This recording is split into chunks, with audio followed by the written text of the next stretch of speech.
Evening, everybody, and welcome to Facebook Live from the North Somerset Council Executive. Very kind of you to join in, and we will answer as many of your questions as we can over the next hour. I will start off by asking my colleagues to introduce themselves. I'm Don Davis, and I'm the leader in North Somerset Council. To my right on my screen, I have Catherine Gibbons. Hello, I'm Catherine Gibbons. I'm a councillor for Milton in Weston-super-Mare, and I'm the executive member for Children's Services and Lifelong Learning. And Mark Caniford. Good evening, I'm Councillor Mark Caniford. I'm the Lib Dem councillor for the Hillside, and I look after business, economy and employment. Carita. Good evening, everybody. I'm Caritas Charles, and I'm the executive member for leisure, culture, tourism and community engagement. James. Good evening, I'm Councillor James Chonkin. I represent Nailsea West End Ward, and I'm the executive member for planning and highways. Bridget. Good evening, I'm Bridget Petty. I'm Green Party councillor for Backwell, and I'm executive member for the climate emergency and the environment, which includes recycling and waste. Thank you. And we also are lucky enough to have with us Matt Lenny, who's our Director of Public Health, who's going to just introduce himself now. Thank you. Hi, everyone. I'm Matt Lenny, Director of Public Health for North Somerset. Lovely. Thank you very much. Now, two of our colleagues, Ash Cartman and Mike Bell, unfortunately can't join us this evening, so we'll be trying to cover any questions in relation to their portfolios. As those of you who've watched before, Mike Bell is normally comped. I've been thrust into greatness in doing that, so please bear with me if I'm not as slick as these younger people with modern technology. So thank you very much for the questions. The first one I have, which came a while ago, is from Amy Crossland. And Amy has said, sorry, I cannot make tonight, but please may have an update on Backwell Pool, an action plan for those children missing out on their lessons in the meantime. So, Caritas, you're in charge of the leisure portfolio. Would you like to give an answer to Amy's question? Thanks for your question, Amy. As you know, there's an extensive amount of work to be done at Backwell Pool. And at the moment, we're running assessments on what that level of work requires. And we're hoping to actually get the proper breakdown of what is required and the evidence by next week. And the executive paper will come forward for us to consider. And I do remember from your Facebook postings, you talk about keeping people updated. We will keep people updated, but obviously in the current situation, please bear with us because it takes a little bit longer than usual to get these assessments done. But once it's done, we'll be able to inform you of a timeline for the work to be done and when we can expect to reopen, hopefully. So if you could just bear with us, we will keep you updated, but the work is ongoing. Thank you. Thank you, Caritas. Bridget, did you want to say something? Yeah, I also just wanted to raise that I've had a number of residents from Backwell and also the surrounding area have also contacted me to express their concern, but also their keen interest that the facility is reopened as soon as possible, because they really value it, both a service for young children to learn to swim, but also for our older members of our community, not just in Backwell, but wider around, because we know that keeping our residents healthy and well is important both in the times of pandemic, but also longer term. So it's a facility that's well used and well valued by this community. So I really hope that we can make a good decision at the end of October when we get more information about those numbers. Thank you, Bridget. Okay. The next question is from Emma. And I'm going to ask Matt to answer this one if he possibly can, but it is more of a national question, but I guess it reflects quite a lot of local concern. It's about COVID-19 tests. And Emma's asking, why it's impossible to get a child tested and the ones offered in Cardiff are for local residents? Okay, thank you for the question. So in terms of the testing, it is something that is run nationally by the Department of Health and Social Care. I think the problems with the testing have been acknowledged quite openly. The huge demand that there's been in recent weeks, which is outstripping the supply. Some of that is being addressed through additional laboratory capacity, which is being developed across the country. And we are seeing some increases in access to testing, although that is more concentrated in the areas where incidence of COVID-19 is much higher. So that's primarily in the north of England, and people will be aware of additional restrictions and additional testing that's happening in those areas. So the access point, people can log on, they can book a test. It's not exclusively for people in those areas, but there tend to be more slots available in areas where there's higher incidence. So we've had a challenge in terms of North Somerset. We originally set up good access to testing through Bristol Airport, through Locking Road Car Park in Weston-super-Mare, and at Castlewood Car Park in Clevedon. So relatively good coverage for our population. The challenge is having enough slots at each of those locations to try and meet our local need, and there is a gap at the moment, but that's something that we have lobbied on about. We've made representations. We continue to keep the pressure on in terms of trying to make it more accessible, and that would be testing for all ages, adults and children, anyone who is symptomatic, and that's probably one message to get across, that it is a test for people with symptoms, and that's what it's appropriate for. But if you are trying to get a test, I suppose I'd encourage you to keep trying, keep looking at the portal, keep trying to get a slot as close to you as possible.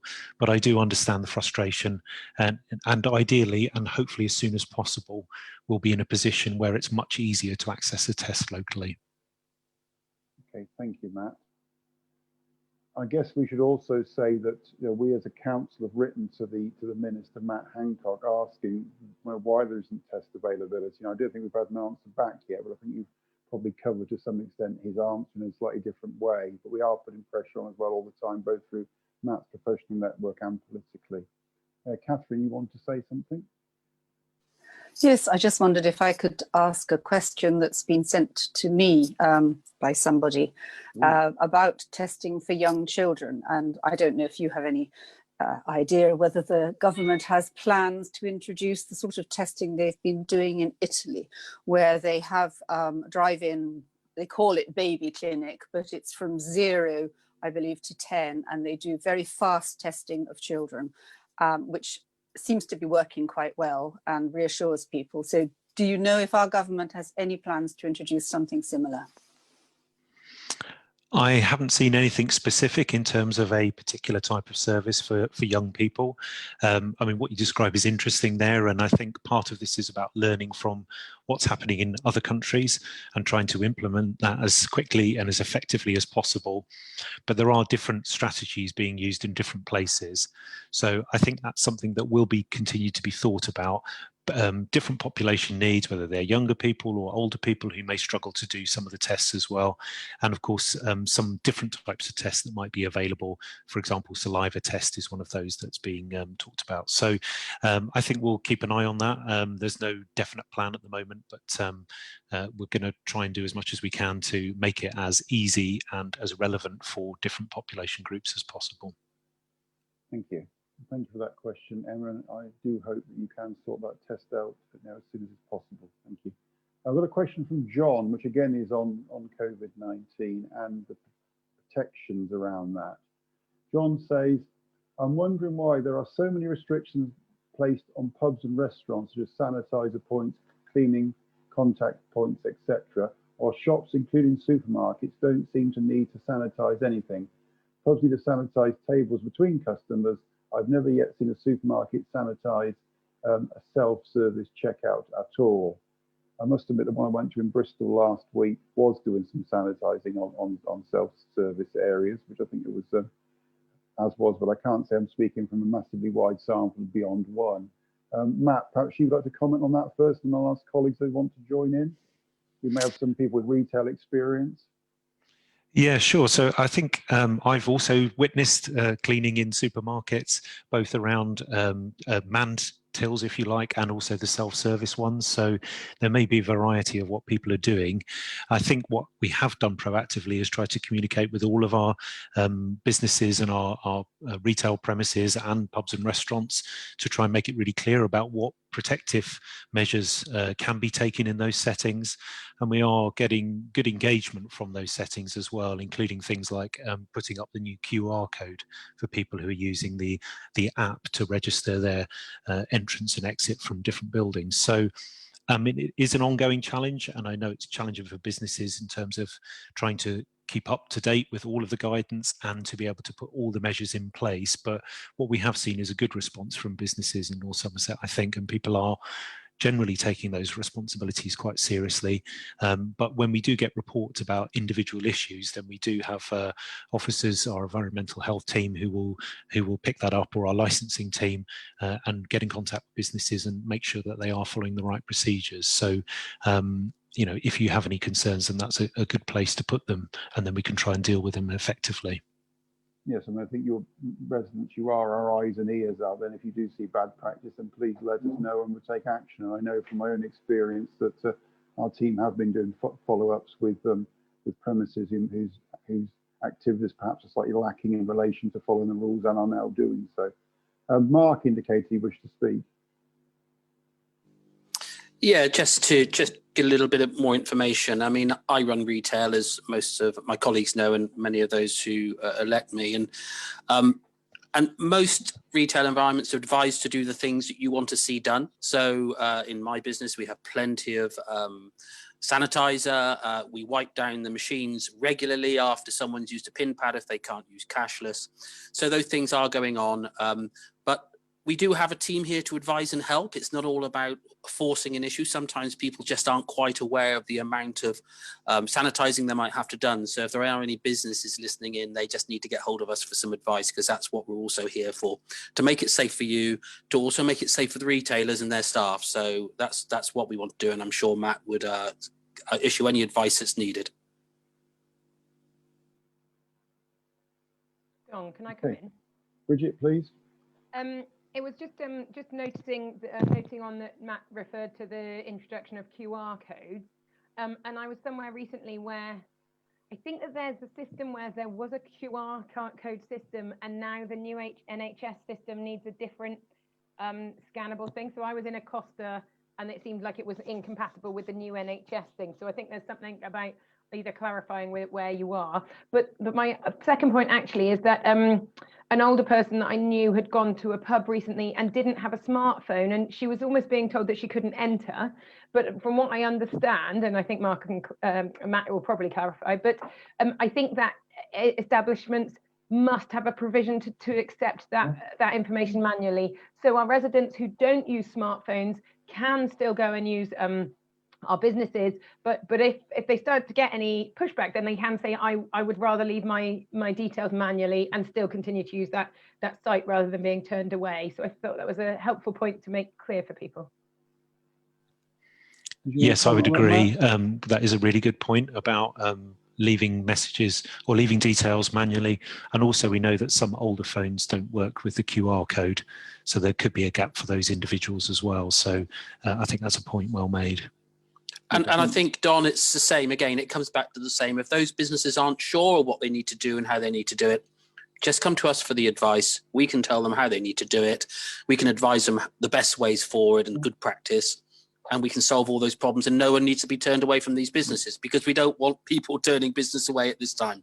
Absolutely. And you can download the QR codes quite easily from the government website, can't you? I mean, our local community centre, I know, has been doing it. So and the church, so I think it's a relatively straightforward process. But as you say, Bridget, not everybody's got a smartphone. As Matt has said, of course, not all smartphones are compatible with using the app. You have to use a more modern smartphone to do it. So I do appreciate we do have to have manual systems to record as well, and that's important. And certainly nobody should be being turned away. And as Mark says, I think it's very important that businesses help people to shop with them, or even enter premises to spend money. Catherine, do you want to say something? No, I was just going to say, just trying to be positive about our area, that the number of places I've been have been very proactive in asking which form you prefer to use.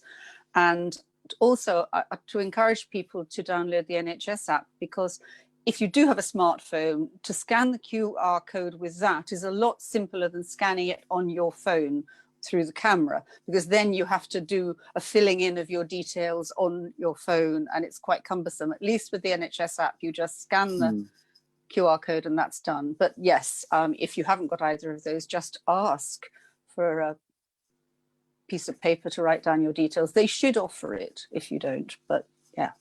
Okay. I've not had a bad experience in North Somerset so far on that score. Okay. Okay, well, just to show that there is life going on outside of the COVID pandemic, there's a question that's come through about, we're delighted to see the placemaking strategy was announced last month for Wonderful Western. Can any of the councillors give an update on next steps? And I guess probably that would be Mark, you would be the best person to take that. I like to think that would be me, Don. Thank you. Yeah, I mean, a great piece of work. North Somerset gets regularly criticised for things it does, but this is a move forward for Weston-super-Mare. There's little doubt that this has already had a huge effect in terms of money that's come in with the Western General Stores ideas and how we're going to regenerate part of the town centre. But yes, how this will work is there will be a placemaking steering group just to make sure things happen. This is independent. This isn't run by councillors. It's not run by North Somerset Council. They are part of it and only a small part of it. This is run by different organisations, your town council, your North Somerset Council, voluntary groups. And this will allow it to move forward over a period of time rather than change as soon as we have an election and the people at the top might be different. So that's the whole purpose of that. And then there'll be an advisory group, and the advisory group will be, I mean, I'm hoping to be, well, I will be part of it, and anybody who has ideas and who wants to see the same end of Weston-super-Mare, they want to see an improvement in what's going on in the town centre, they will be welcome to be part of that advisory group. Those individuals will change. It could be Homes England, it could be the councils, it could be the Citizens Advice Bureau, it could be anybody who wants to see things happening. They are welcome on it. They can advise, they can give advice to the steering group. The steering group will then get these things pushed through to project groups who will make these things happen. So effectively what we've done is we've got a position now where we've sort of put all our trying to put all our resources into one place rather than just keeping reinventing the wheel, redoing stuff. And instead of every organization doing the same thing over and over again, you know, we'll divvy these jobs out so we can try and get a lot more done. So if you want to get involved, the opportunity will most definitely be there for you to get involved. And let's be fair. I mean, I was in Weston-super-Mare yesterday. There are so many small businesses now opening up. There is clearly a direction that people are confident and believe that Weston-super-Mare has seen the bottom of that dip. It's on its way up again. And that's exactly what we want to see. Okay, thank you, Mark. And I would say it was a meeting today talking about funding, and Western General Stores was raised there as a project that the West of England is very supportive of. And of course, we should remember that Weston-super-Mare is in fact the second largest settlement in the whole of the West of England now, bigger than Bath. And I do think it's important that Western placemaking, that we do make that point. It's a very significantly large settlement, and it's a key driver not even for North Somerset, but for the wider region. Catherine, you indicated you wish to speak, sorry. Yeah, I just wanted to back up or agree with what Mark's saying, and to remind people that this strategy went to Western Town Council and was examined and I'd say scrutinised, probably, Mark, in great detail, and the Western councillors supported it. I just want to say that I think the idea of the way we can involve all sorts of other groups in this is very exciting, and I would hope that we could perhaps invite various groups that don't normally get consulted in such things into, I'm thinking of something particularly topical because I've recently had a meeting with them, but the Parent Carers Forum, the parents who have children with special needs. It would be wonderful to invite groups like that in so that they can talk about what they want to see for Western and forming our strategy going forward, and working with everybody to make Western a better place. So that's all. Thank you. You, Catherine. Yeah, and you make a very strong point, as does Mark. The council cannot do this on its own. This needs to be the people of both Western and North Somerset and beyond that, working together to make the place even more special than it is already. And and it does need input from everybody. And it's not going to happen within days. It's not going to happen within weeks. It's a longer term project, and we need to be thinking the much longer delivery horizons of that, and that could be achieved by everybody working together. So thank you, colleagues. I do have a question from Barbara now about our COVID page, which she's saying is really useful. And she possibly slightly contentious question here, and I'll go to Matt first on this, but I'd welcome colleagues' comments as well. So Barbara says it would be helpful to have the R rating on the blue weekly summary posters. Now, Matt, I don't know if you've got any comment from a technical point of view on that. Yeah, sure. So the R rate, there's a national rate and then there is a regional rate. So the lowest number that the R rate goes down to is the whole of the southwest. So that's from the top of Gloucestershire all the way to the Isles of Scilly and across to Dorset. So it is some context for us, but I guess we're such a large region. North Somerset as a place within the whole of the southwest, it gives us a bit of a clue, but it doesn't give us a lot of specific data about what's going on in North Somerset. So we look at a range of other sources, like our case rate, like the positivity of cases, like what's going on in our healthcare system. All of those other things come into play. But I mean, if people think that's helpful, we could look at how we could make the R rate more visible. But it was all published by government rather than by us, and we could provide potentially a link from the homepage to the latest information that's published weekly.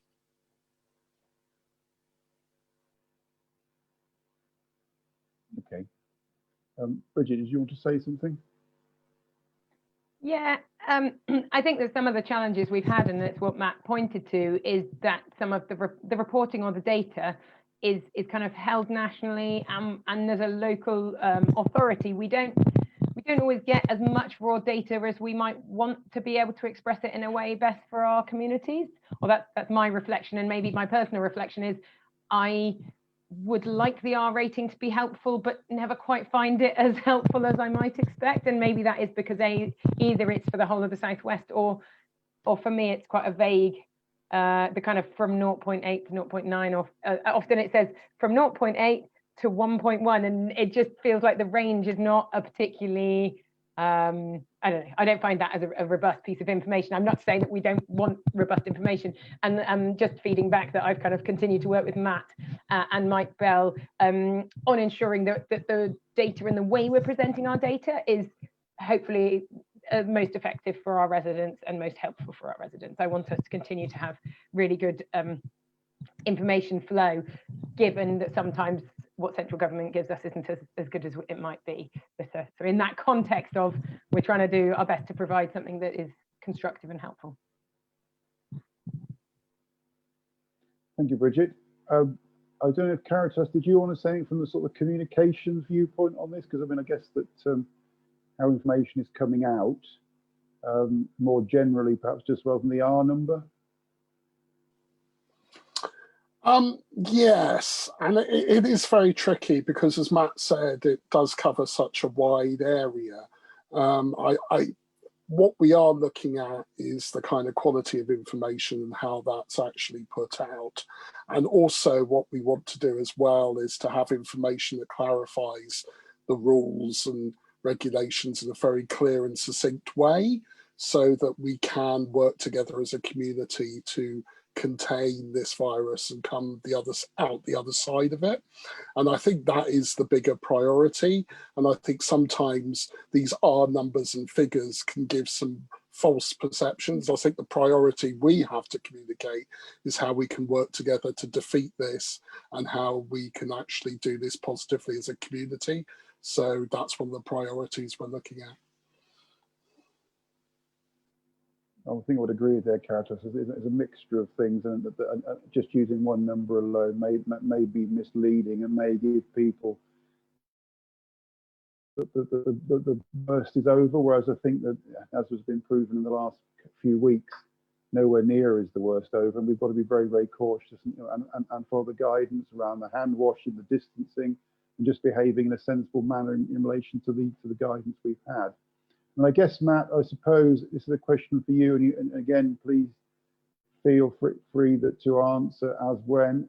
Around the local preparedness, I mean, we've still got the Nightingale for the COVID emergency stuff, and how is our local hospital in Weston equipped? Yeah, so in terms of the healthcare system, so our colleagues in the clinical commissioning group have been working with us and have done really comprehensive planning around preparing for different scenarios of impact, and that's across, and I think, you know, it's not just in the hospitals, it's also our community services, so the ones that are provided by Sirona, and in our primary care settings, so in GP surgeries and in pharmacies, dentists, optometrists. All of that work is done to make sure that we can respond as effectively. And of course, there's a lot of concern about the backlog of some of the need that has not been met during some of the COVID response. So they're very conscious of that. And there's a whole system of planning within the NHS to try and close the gap and to catch up on the backlog of appointments and important things like screening and immunisations and all the other things which help to protect us against poor health and disease. So there's a whole programme of work that is ongoing, and it is based on an understanding that we're working in an uncertain environment, and that we will try and adapt as we go along if other restrictions, other impacts, other important issues have to be addressed as we go along. But there is very much a conscious view of trying to keep services running as effectively as possible and adjusting through the use of additional support if that's required. But it's monitored daily, and it's very much a live process in all of our healthcare settings.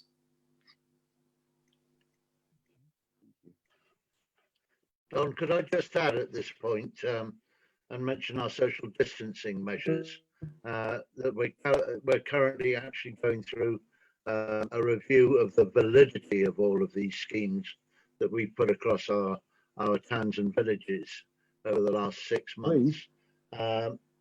And what we're hoping is that we can get them a bit more user-friendly than they have been, but we must bear in mind with the resurgence of the COVID system going on at the moment, we have got to be extremely careful. I think Matt would probably bear me out on that one.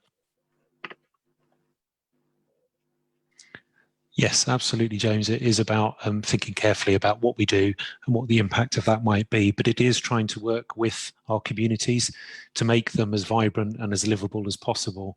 And it is all, you know, back to the points made about working together. If we all adopt and really try and encourage each other and are kind to each other when we adopt those protective behaviours, the hands, face, space kind of core messaging. But if we all work together on that basis, then we will protect each other, and it is together that is the only way that we're going to be able to manage this virus and to minimise its impacts. So everything that we do thoughtfully will really make a difference.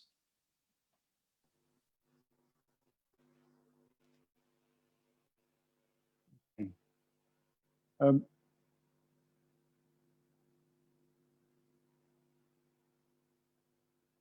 have a technical problem here, sorry.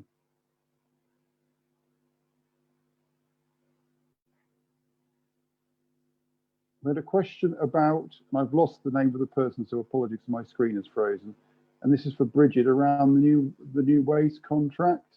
And the question is being asked around how are we going to afford to buy the new vehicles, the new depot, and the new uniforms for doing our own waste service. Sorry, I think I've just spotted it as well. I think it's from a Paul. We're actually in the fortunate position that the vehicles were owned by the council already, as were the depots. So in terms of the need to find financial money capital for that, we're in the position where we currently own those things. So they were leased out on the contract to Biffa, but nonetheless, you know, in setting up any company, there is some investment required, but we'll be looking at that as a whole picture and manage that accordingly. So that's what our council officers are there to do, and we'll look at the situation, and what we're really keen to do is provide a quality service when we take it over come spring, and work together with those operatives who are on the contract right now, who we hope will come over and continue to deliver a really good service. So we found that, you know, through this difficult time through COVID, we've had really good service on the whole, and we look forward to working with our operatives in this new venture in the new year.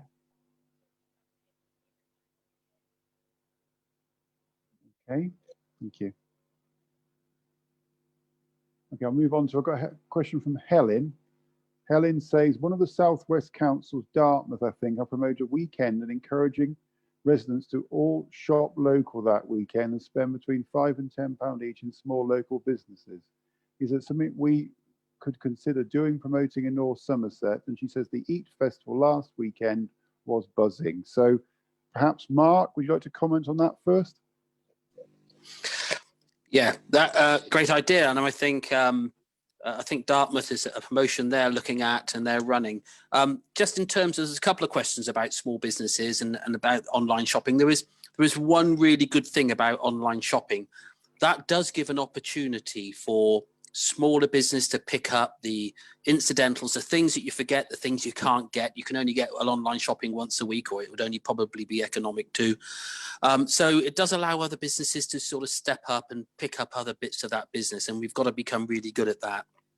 In terms of what our local high streets are going to look like, they're going to be a bit different. We can't help that. And the fact is we're running a few campaigns in North Somerset in reaction to what's going on in terms of COVID. So we have the Made in North Somerset website now. So any business that makes a product can now advertise on that website. And you can get these things delivered. So that I believe we have 18 to 20 businesses now advertising on that site. And we're also now, every single town and high street is developing and have up and running some of them online high streets. So the idea is that you will be able to buy things from any of your high street businesses online, and they will deliver them to a point of pickup that you can just go and get them, so you don't have to be running around all day long. So there's lots and lots of things we're trying to do, lots of things we're trying to be different with. In terms of funding a promotion like £5 or £10, I think it's a really good idea to explore.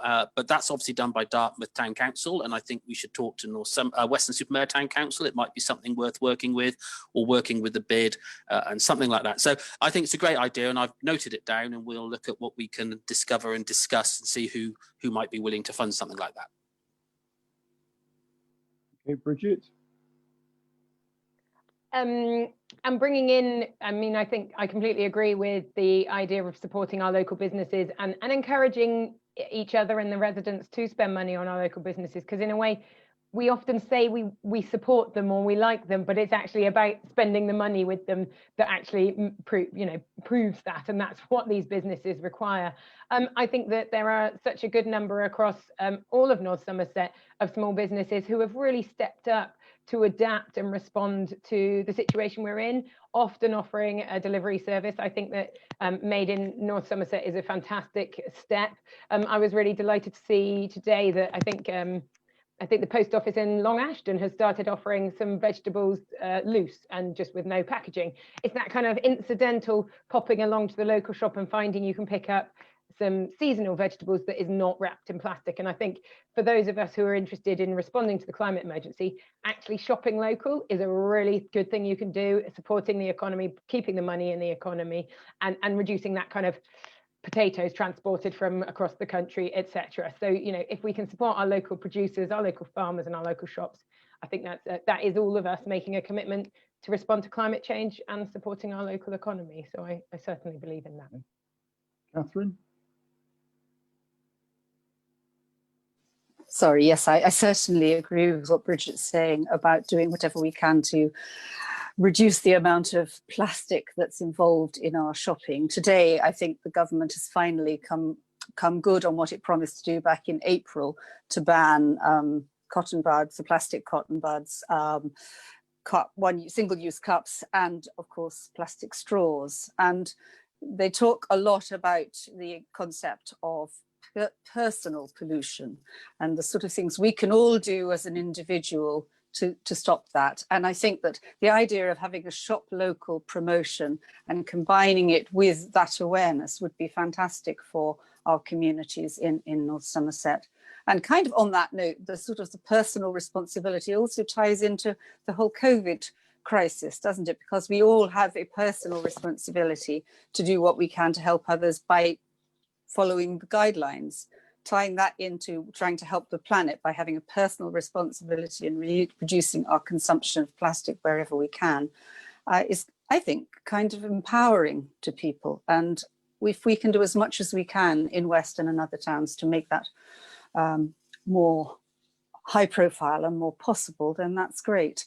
In terms of encouraging shopping locally, I don't know if you remember, Mark, but last year we had a conversation about doing some sort of promotion like a shopping trail in the run up to Christmas, where you could have people get a stamp for every shop that they visited in Weston and spent X amount, whether it's £5 or £10. And then when they've completed their card, they might perhaps get a voucher to spend in one of the participating shops. Could we maybe look at that again and even do it online as well as physically? I think what did happen last year is that they had a similar process, similar type of promotion, where I believe that someone won a £500 gold chain from Caboodles in Weston-super-Mare. But yeah, other jewellers are available. Other yes, was there is it a Weston Merrill still. chain? Yes. It wasn't the Merrill chain. That belongs to the residents, not to me to give away. So no, in all seriousness, that these ideas, and part of these ideas were things that will come through the placemaking policy, the placemaking advisory group. So those sort of ideas, keep firing them forward. Let's keep looking at them. I mean, of course, we just have to put a caveat on that. These all come with quite a considerable cost. Weston-super-Mare is a big town, and in the high street, you can get up to 10,000 visitors in a day. And if we had to give 10,000 vouchers at £10 each, you know, we are looking at £100,000 in a day. So it could get very, very expensive very, very quickly, and ultimately the taxpayer picks up the bill. So we've got to think about how that works. But the point is, people are thinking about how we can make it work. And I think that's really important, because if we do that, we will find solutions with you. You'll find solutions that we can put in place. And I think that's really quite exciting. And people are beginning to think about how to do that now. Okay, thank you. You know, as a very enthusiastic local shopper in Pill, then I would completely agree with the idea of shopping locally. And I do think we need to remember, you know, we do have Weston-super-Mare as our biggest town, but we also have 3 other large towns in Portishead, Nailsea and Clevedon, and some pretty substantially large villages such as Long Ashton and Yatton. So I think we try to encourage all of those. I've got members from both Portishead and from Nailsea here, and I don't know whether, Caritas, you want to make any comments around Portishead? What's happening in Portishead? Yes, thank you, Don. The town council is looking at various ways to promote local shopping and shop local as well. And, you know, we're encouraged by the initiatives that North Somerset are doing. And, you know, the great thing that was mentioned earlier by Bridget and others is that when you spend money in your local town shops, it stays there and it generates income for the town. And that is really, really vital. And Portishead's an amazing shopping community. We've got lots of great small independent shops that make a real good contribution to the life of the town and actually offer some really good quality as well. So we're looking at improving that in Portishead, and the work that's going on regionally through North Somerset's really positive as well. So I'd encourage everyone watching this in Portishead to use your local shops a lot more often. Okay, James? Yeah, following on from Mark's comment about the Eat Festival at Weston-super-Mare last weekend, we have got the pleasure of their company next weekend on the 10th of October, so we're really looking forward to that. And thereafter, we have reintroduced our farmers market in the high street on a Saturday morning. So yeah, all to look forward to in Ailsea. Thank you. Okay. And Bridget's already commented on Long Ashton. So thank you for that question. And we are very, very keen to promote shopping locally. I don't know if we've got any further questions, comments on the plastic reduction, because that came in passing as part of our conversation about what we're doing to make sure that we follow through on that as a council. I mean, clearly a lot of our schools now are not under the control of North Somerset Council, but are run by academies. But I guess it might be good to ask parents who happen to be listening to be asking of their schools, have they made sure those plastics are gone? I mean, we haven't really got much in terms of provision directly in our councils now of materials. I don't know if anybody else wants to comment on the plastic removal, Mark and Catherine. Don, just quickly, the only comment I'd like to say is, as we see in our towns all over North Somerset, the hope and the introduction of markets, etc., they sell fruit and veg loose. They do it all over France. It's absolutely fantastic. If you see that in your town, go and use it, because you are making such a difference to local businesses, to local producers. We as an executive, we have been trying to think outside the box. And only last year we spoke about North Somerset have a little bit of land in the countryside. Why can't we turn it over and let local groups grow food, but they've got to bring it to our markets? And that's where they sell it. And if we can do things like that, we make such a difference. Local organizations get the benefit of growing stuff. The residents get the benefit of them selling it in the markets, because that's where I would buy my fruit and veg. And I have a shop that sells fruit and veg. If I could get the real McCoy in a market, I would go. Catherine, do you want to say more? I was just going to say that in the efforts we made as a town, Weston-super-Mare Town Council was one of the first to declare the aim to become plastic free, and eventually won the award from Surfers Against Sewage in under 8 months. Part of that process was to ensure that a certain number of schools, for example, signed up to the aims, and they weren't too difficult. They were to reduce a number of single-use plastic items. We did that, but I still think that there's certainly more we can do to get that awareness out there. And I'm certainly happy to work with Debbie Apted and all the other people in the plastic-free Weston and other plastic-free communities, because it's not just Weston. There are other communities working towards and achieving the same status. So I think, yes, we definitely will keep on with that and make sure our schools and colleges and our young people who are very enthusiastic are on board with it.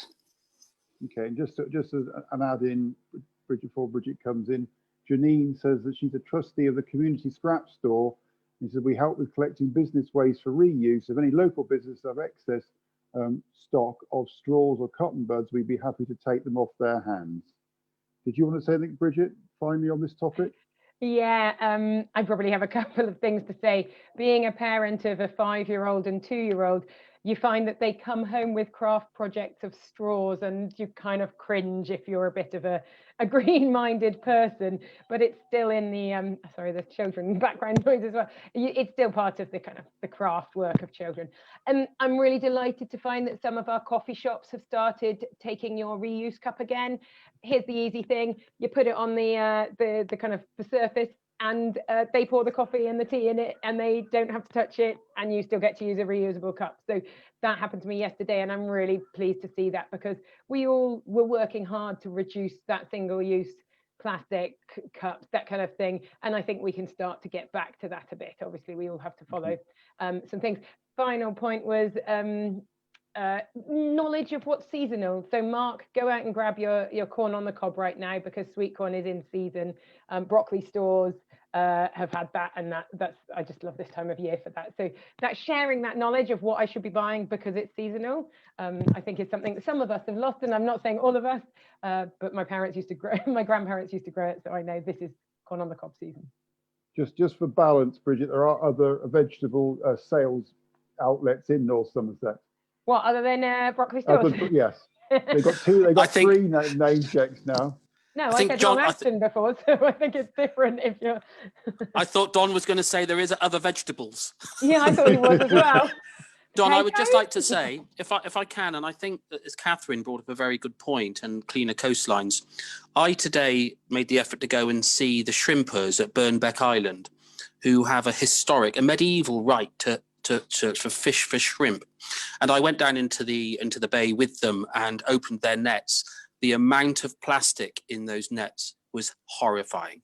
Small part. It was seeing the shrimps, I thought would be the bit that I would remember. Lots of little shrimps. They're going to be used properly. They're going to be used locally. They're caught, properly, humanely, not massive fishing. but the amount of plastic, and most of those guys, I got to say, took those bits of plastic, take them out and put them in the bin. But if our sea has that much plastic in it, it's worrying. Okay, thank you. And I think we'll cease on this topic. I just, for clarification, I've been asked for on the waste contract about the cost. Well, of course, we are paying for the waste contract now anyway to our current contractor. So the actual cost of operating the service is currently there. To set up the company, as Bridget said, we already own the vehicles and we have the lease on the depot and the staff for transfer under the transfer undertakings regulations. So that we are already picking up the cost of the labour and the vehicles and the depot and the operating costs, and of course the profit by the current contractor. So there will be some small cost elements involved, but we aren't starting this from scratch because we're already paying for the service, which is currently outsourced and has been really quite disappointing in many ways in terms of provisions. I hope that clarifies the question that's been asked. I'm going to try and go on to a slightly different topic now, if I can. If I can find the question. I'm not so slick as Mike, am I, you see? The question is from Barbara James about the response to the challenges consultation, when that's going to come out and in which form, I guess.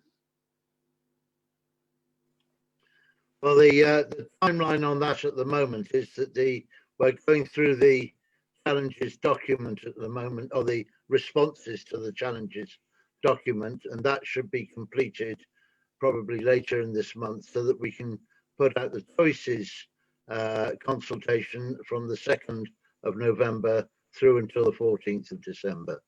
So that's pretty much where we are at the moment. Okay.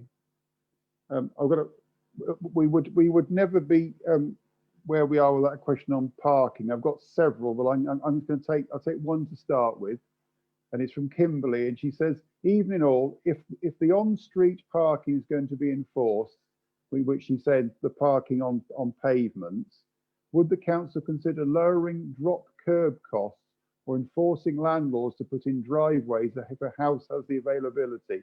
I can't park anywhere around my house legally at the moment, and as I rent, can't do anything about it. I guess that's potentially Mark, James, or even Caritas may want to reply on that. Do you want to go first, Mark? Yeah, if I go first. In terms of the cost of drop curbs, and I'm sure James will come in this now, that's not something North Somerset might tell you how much it costs to do, but it's not done by North Somerset. There are contractors who deal with those sort of things. In terms of, sorry, Don, what was the part about the parking? Well, I think Kimberly's talking about the enforcement of parking, because the government has got a consultation about parking on pavements. Pavements, right, yeah, that's great. If they're being enforced, then there'll be even less parking spaces now. I mean, I guess Teresa's also put a question in around pavements being blocked by the Western Golf Course because she can't get past on her wheelchair. So, I mean, and indeed, in terms of pavement parking, again, I'll let James come on to that because that is highways issues. But the fact is, parking on pavements isn't helpful for anybody. They are there for pedestrians, they're for wheelchair users, they're there for pushchair users. If you have the whole road as a car, go and park somewhere else. Don't park on the pavement. And the government are consulting now on laws to allow fines for people who park on pavements. James, if you'd like to crack on with the curbs, etc. Well, currently, as Mark says, that it is not an offence to park on a pavement. The offence is to drive up onto the pavement. But yes, I would welcome the new legislation coming in because, as I said, it inhibits wheelchair users, it inhibits mothers with prams and pushchairs and so on, and blind people more than anything else. So yeah, I think it'd be extremely good when this comes in. And any comments on the cost of drop curb? Because we do make a charge for that. That's around some of our costs in terms of insurance and checking compliance, isn't it? Did you want to comment on that, James? Well, yeah. Again, we don't. You've got to have planning permission for it. We charge a fee for it. Yes, we do. Yeah, we charge a fee for it, but we don't actually carry out, as Mark says, we don't No. carry out the operation of putting the drop curb. So Okay. yes, it's a planning issue with a charge attached to it. And I guess, Kimberly, the part of the problem is there are far too many cars around for the space we've got. And perhaps Bridget might want to comment on the flood implications of tarmacking over driveways all the time. Well, I actually was going to comment on the fact that it's really difficult because ultimately there are a lot more cars in our towns than there were when it was initially planned or built. So I grew up in a central city location, and it was very difficult to do parking, and it was to everybody's frustration. But ultimately there are a lot more vehicles on our roads than I think was really ever anticipated. And with regards to drives, we know that we've lost a lot of biodiversity in our gardens and our spaces. And if all of our gardens get paved over, that feels like quite a sad day, I'm afraid to say. So I know it's not helping the individual, but we are stuck in quite a tricky situation with a lot of car ownership, which is quite problematic for all of our towns. Okay. I think as we're getting towards the end now, I'm going to just pass over another couple of questions. I've got Bradley saying, I would assume we'll have a reduction in council tax now seeing this rewilding scheme is basically leaving green areas overgrown and messy. I think, Bradley, overgrown and messy is a matter of opinion. So I'm going to ask Bridget to comment on that. She said, yes, I agree on planting more trees, but not cutting grass is an utter disgrace. The Queensway and the Broadway Old Mixon looks a total mess.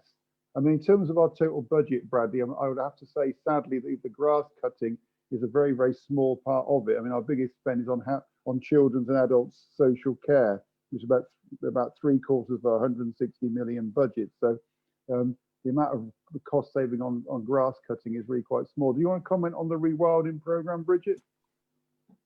Of which I'm very supportive, I would say. Yeah, and I'm delighted that it was Catherine who brought that motion to the council, and I think it's a really important motion.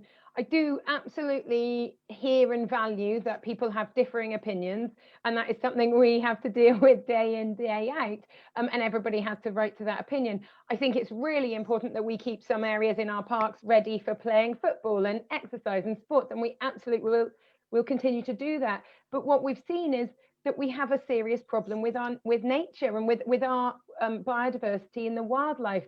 We've lost lots of our species, and that is because the grass is so short, our insects aren't there. That's food for our birds. Our birds are necessary for our well-being. We all like hearing songbirds. So I appreciate your feedback, and I'm sad that you feel that it is looking messy. It's a process. It's a different way of managing land, and it will still have a cost incurred. I think it's really fantastic that we're planting trees this winter. We did some last winter in the wettest month, followed by some very dry months, and followed by a COVID pandemic. But we planted 5,000 last year. That is steps in the right direction. This winter we'll plant 20,000. I valued and really enjoyed being out with volunteers and helping plant, and with young people and children getting involved. So I really hope that you might look for locations where there's going to be more tree planting. Don't forget, we'll always leave a bit of greenery for those picnics, for that kite flying, for that fun running around. But I run around in the woods. I have fun going for walks in woodlands, and I hope that that will be the case for future generations, for children in 20 years' time and onwards. So please support our rewilding and our tree planting. Please come out and get involved, and let us know if you like woodlands as well on our Facebook posts and on our social media. It's good to hear both sides, and it's a shame when some people feel that that's not the right thing. And of course, from a slightly more critical point, Bridget, and I know Catherine's going to come in a second, you know, in terms of if we have got wildflowers out there, we're encouraging those pollinating insects, because without them, we will have a slightly more serious problem of council tax rates of no food being produced because of lack of pollination of food crops. So I fear you've stolen Catherine's point. Oh, was that your point, Catherine? Sorry. But I completely agree. And just to note, at present, our trees have been donated by the Woodland Trust. We're very grateful for that donation. And the reason the trees that we plant are very small is that is the cheaper way to do it. But it's a good long-term approach. So those have been donated, and we're very appreciative of that. Okay, Catherine, sorry, Yeah, stole I your was thunder. going to make that point, but it's great that you've made it. And yes, it was me that I suppose the gentleman could blame for this because I brought that motion. I have to say that in my area, I have some bits of land that are looking quite untidy, and that's not down to rewilding. It's just because the grass has grown and they haven't been cut yet. Handled properly, rewilding should enhance our environment, not spoil it. And it can look wonderful in parks when you have areas that you would want to path through them so people can enjoy it. And that contrast between the cut path and the wild meadow effect is wonderful when it's done beautifully. And also on central reservations, when you get that display of natural local flowers in the summer, it does look good. But the main reason we do it is, of course, the environmental benefit, as Don has said. We can't afford to lose those insects that pollinate and allow us to have fruit and vegetables and whatever.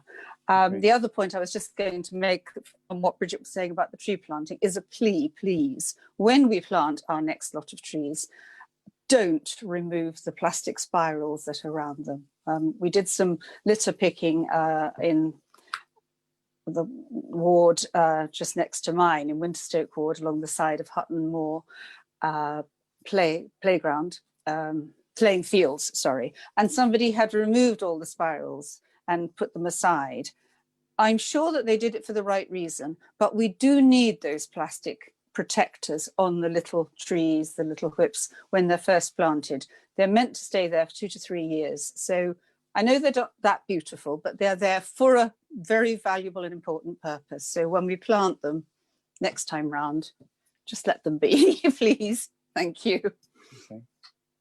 We're drawing to the close now, so I'm going to take one very quick thing from Alan, which I shall answer about homelessness in Weston. There is no restrictions in terms of the funding the council is supplying, Alan, trying to get homeless people into accommodation. We've managed to get an awful lot of people into supported accommodation who were previously homeless.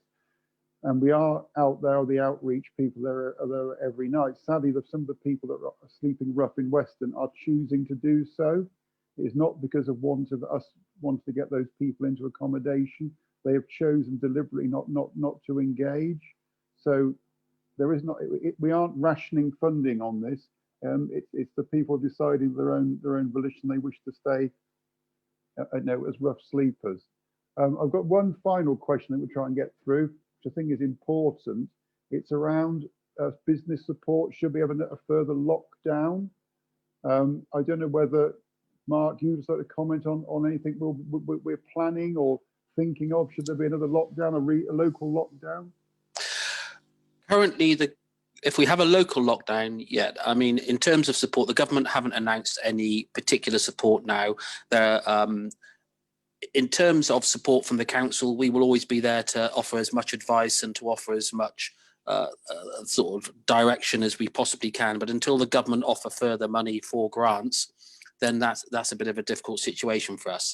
I like to think we won't get a full lockdown again. I mean, Matt might be able to give us a few more details about what's happening in the other parts of the country, but quite clearly it is particularly difficult. And Mike and I have only this week sent a letter off saying that we need to see more support for our restaurants and our pubs and things presently, because they really are finding these particular times tough. And if we want them to abide by the rules, people come to us all the time. All of us at councillors, executive members are getting messages, this business, that business isn't doing what it should be. Well, they're not doing what they should be because they are finding it particularly difficult. So we need to give them some understanding, but we need to also encourage them to do the right thing. Otherwise, we'll never get through this pandemic. So I don't know if you want to add anything, Matt, in terms of, I know you can't add anything in terms of funding or grants because there simply isn't any as yet, but about what's happening in terms of lockdowns. So just to say, at the moment, there's no indication that we would be going into any particular process here in North Somerset. In terms of the national policy, well, I think we've had a lot of statements saying that that's something that the government is keen to avoid.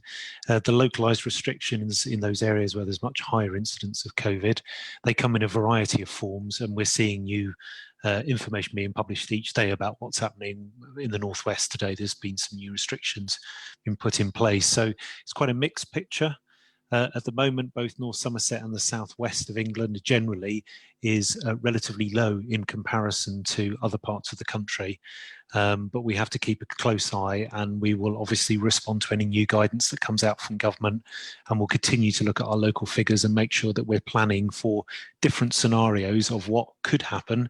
And therefore, if it does happen, we can try and give the best support to our communities as possible. But it is very difficult to predict at this moment. Thank you, Matt. We are now past 7 o'clock, and I know some colleagues on the call have got other commitments this evening as part of their council duties. So I was just going to ask a quick spin round. Anything you wish to say? We've got quite a wide range of questions, but I'll ask everybody just any further comments or questions they'd like to ask of me. Caritas? Just to say, to highlight the fact that we have these Facebook Live sessions, and we are looking at lots of ways to try and involve the public in what we are doing as a council. And this isn't by way of a quick plug, that we are still recruiting for our citizens panels. And those are a chance for you to actually have a say and tell us what you think about the policies, procedures and actions that we're taking as a council. We really, really do want to hear from you, and we want to hear from as many people as possible. It's really easy to sign up. The links are on this Facebook page. Please do, because the more people we get involved, the clearer the picture is that what North Somerset people are thinking. And it's about our openness and transparency that we want to see in this administration. So a quick plug, please sign up. We want to hear from you. Catherine, Catherine, before you answer, I've got a couple of questions which are quite detailed in the sense around special educational needs. It's probably better if people email you direct, isn't it? I was felt a bit uneasy about giving out too many personal details on a Facebook broadcast. So would that be okay if people email you? Yes, that would be much better, and they can even give me a ring if they want. I think my phone number is still on the website, council. Okay. But yeah, email me definitely, because we can't discuss personal issues on Facebook Live. Okay, and did you want to say anything else, Catherine? I was just going to say, follow on from what Caritas was saying about getting involved. People often say on Facebook and to me, oh, the council, I could do better. And you probably could. So what I'm saying is, for everybody out there, think about standing for council. All of us, we are just residents like you. We decided to stand up and try and get elected, and we were fortunate enough to have been elected. But you can all play your part. So please think about it. You don't even have to belong to a political party. You can be independent, can't you, Don? Caritas. You can. But anyway, not just the citizens panel. You've got a few years. Think about standing. That's my message. Okay. Bridget. Yeah, I wanted to use the opportunity to say thank you to those people who are continuing to work hard in our care homes, to be carers, and holding together our society and looking after our vulnerable people in our society. And actually, you might be a family member as well. So, these carers come in all shapes and sizes and from young to older. And I'd like to thank everybody who's working hard to keep North Somerset community together. And I think that's really still, we've been fantastic through the spring and going into the darker autumn and winter. And I really think that lots of our young people are taking this really seriously, and the need to follow the guidelines really seriously. I think that it's across the board that we all have to play our part, follow the guidelines, and together we'll keep our numbers down. And we'll be a strong community, and I really value our North Somerset community. So thank you for everything you're doing, and continue doing it. So and thanks for tuning in. James. Closing remarks. Yeah, thank you. Sorry? Closing remarks? Yeah, sure. Again, a bit of advertising, if I may. Joyce's document goes out for consultation on the 2nd of November. As many responses as we can have, be gratefully accepted. Thank you. And also, I understand Cleveland Town Council has 5 vacancies at the moment So if anybody in Cleveland wants to have a little go at that, then there's your opportunity. Thank you. Mark?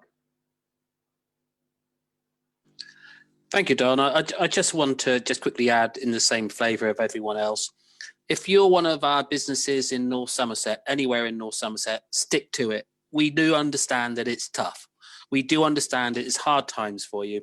If you've got ideas that might improve things in your areas, please bring them to one of us. Any of us we always talk all the time. One thing we do find with this administration, we all seem to be able to work together. The political divides have gone and it's working. And you can see that simply by the things that are going on around us. You may not agree with everything we do, but we are currently in a better place than we used to be. And I would like to thank my colleagues and thank you for giving us the opportunity to do that. Okay, thank you. Matt, did you just want to reinforce the issues around COVID prevention? Where people probably more likely to trust a professional than a politician when they give health advice.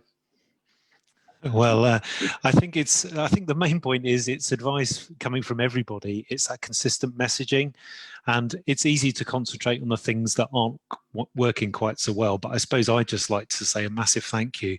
You know, people have responded in amazing ways in terms of looking out for their family, looking out for their friends, looking out for vulnerable people in their community.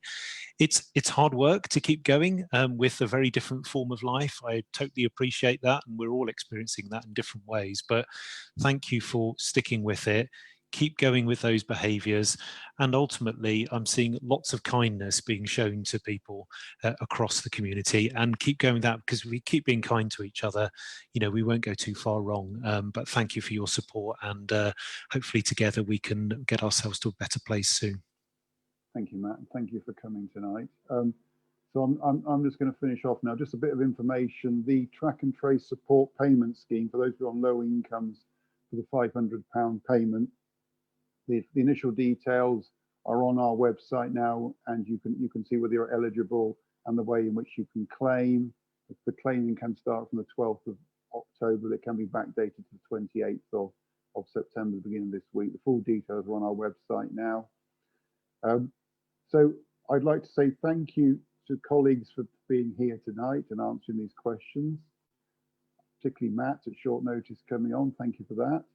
I would also like to pass on my thanks to all the staff at North Somerset Council and our contractors.